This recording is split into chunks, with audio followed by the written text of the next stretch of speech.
Hi everyone, my name is Gary Siddall. I'm the Executive Director here at the Aquarium of Niagara, and we're celebrating a very special occasion in the history of our organization. Today marks the 55th anniversary of the Aquarium of Niagara being an organization that's dedicated to education and conservation here in Niagara Falls, New York. We're so incredibly proud of the contributions that we've made to the world of aquatic life, and we're excited today to show off the highlight of many of the milestones that have been accomplished over the course of our 55-year history. Take a look as we embark on this exciting journey.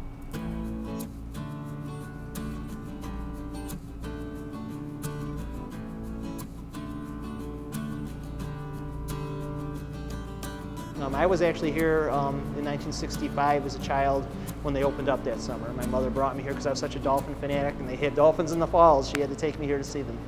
The Aquarium of Niagara opened on June 12, 1965, and with that grand opening came thousands of people excited to experience the wonders of the ocean here in Western New York.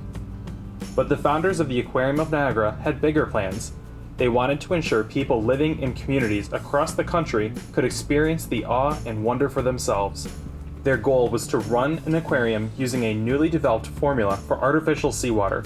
Without that, it would be virtually impossible for inland aquariums to have saltwater exhibits unless they retrieved water directly from the ocean, similar to the Chicago Shed Aquarium. You can imagine the quality of the water coming from the Gulf of Mexico, which was clean, no problem there, but putting it in a tanker and then going to Chicago, so the water quality I'm sure wasn't top quality.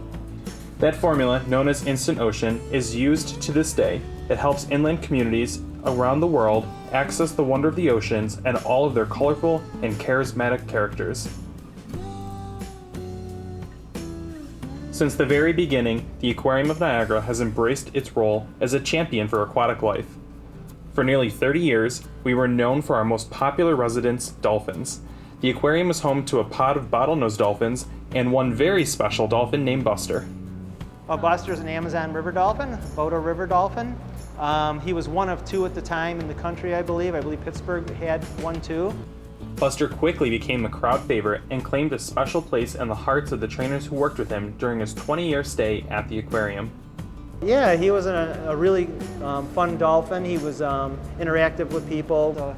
He was probably my best experience here, was being able to take care of him.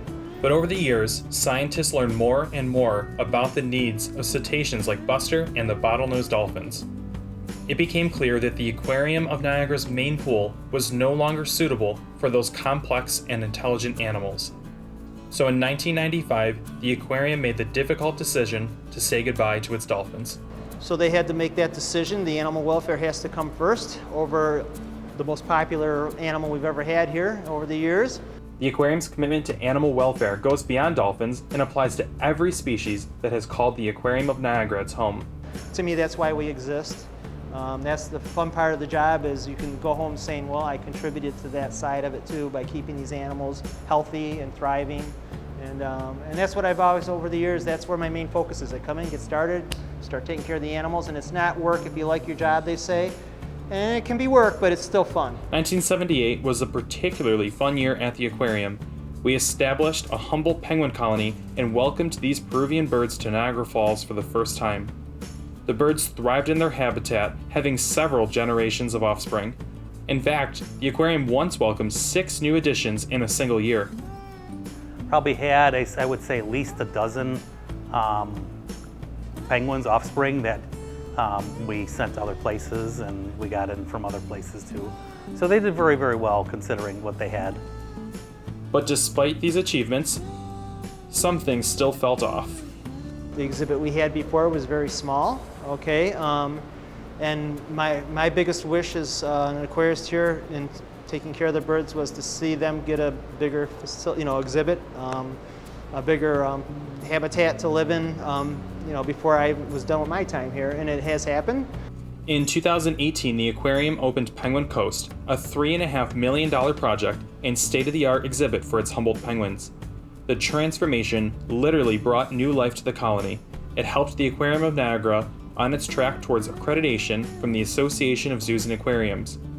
We now play an elevated role in protecting this threatened species of bird. But we can't talk about the history of the aquarium without talking about our pinnipeds. Since the beginning, the aquarium has welcomed rescued and non-releasable seals and sea lions to call Niagara Falls their forever home. One of those seals even made history. Sandy came here in 1980, and in 1987 she had successful cataract surgery in one of her eyes, and it actually did help with partial vision, so she could see a little bit out of that eye after that surgery. The procedure was the first of its kind and happened right here in Niagara Falls. She actually opened the door for all marine mammals to really get that surgery, and now it's a very common practice.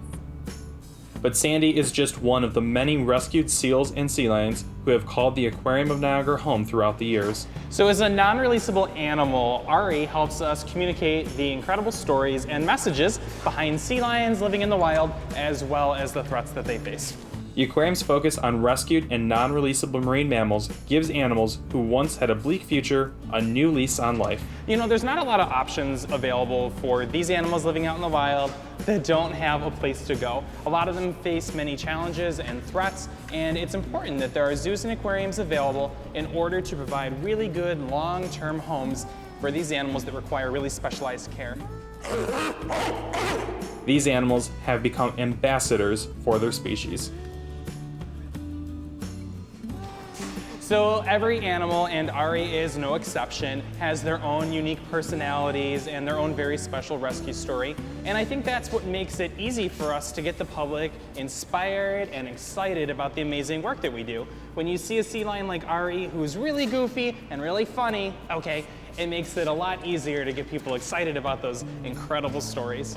I would say that the work we do here is important because hopefully it makes people want to change their behavior and make a difference with recycling or using, reusable bags. All that stuff's really important. So we hope that these guys are ambassadors for their species.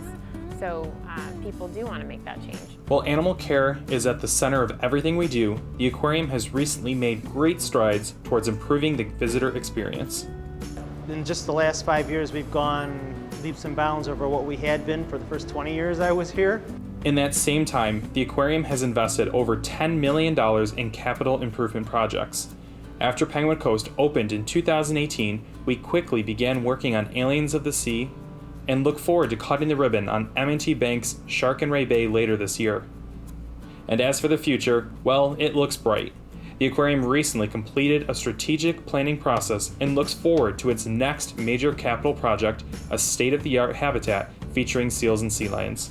I am ecstatic to see where we're going. I think since, like I said, the first day I walked back into this aquarium to see the entire first floor change, now the second floor is changing, and the expansion that's going to be happening, I'm beyond thrilled. I'm very excited to see where we're going to be in another 5 years. It's just a great time to be here now after going through some really tough times. I can't think of a more exciting time to be a part of this.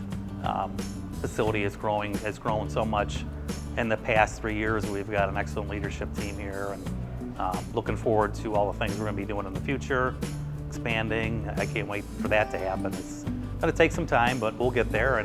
But it's very exciting to see that, whereas before it was just status quo. But now it's like sky's the limit. As you can see, we've had a really impressive 55-year history here at the Aquarium of Niagara. The good news is we're just getting started, and we're looking forward to an even bigger and brighter future right here at the Aquarium of Niagara.